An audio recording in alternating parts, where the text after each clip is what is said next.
Friends, அஸ்ஸலாமு அலைக்கும். Sunday afternoon லஞ்சுக்கு மட்டன் கிரேவி பண்ணியிருக்கேன். அது எப்படி செய்யலான்னு பார்த்துடலாம்.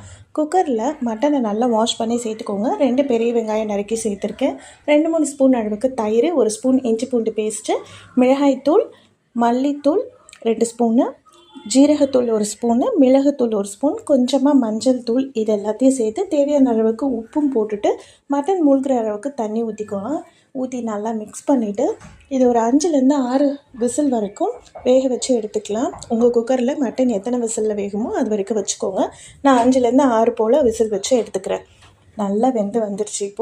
இப்போ இதை ஸ்டவ் ஆன் பண்ணி பாத்திரம் வச்சு அதில் கொஞ்சமாக எண்ணெய் ஊற்றி வச்சுருக்கேன். அதில் அப்படியே டைரெக்டாக சேர்த்துட்டு காரத்துக்காக அண்ட் கலருக்காக கொஞ்சமாக காஷ்மீரி சில்லி, ஒரு கொத்து கருவேப்பிலை, ஒரே ஒரு பச்சை மிளகாய் துண்டாக நறுக்கி சேர்த்து ஒரு கொதி வச்சுட்டு ஆஃப் பண்ணிவிட்டு மேலே கொத்தமல்லி இலை தூவிட்டா சூப்பரான மட்டன் கிரேவி ரெடி.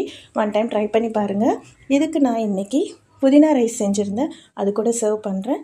ரொம்ப டேஸ்டியாக இருந்துச்சு. பிடிச்சிருந்தா இது மாதிரி ட்ரை பண்ணுங்கள். இதோட லாங் வீடியோ நம்மளோட சேனலில் இருக்குது, அதுலேயும் போய் செக் பண்ணுங்கள். தேங்க்யூ.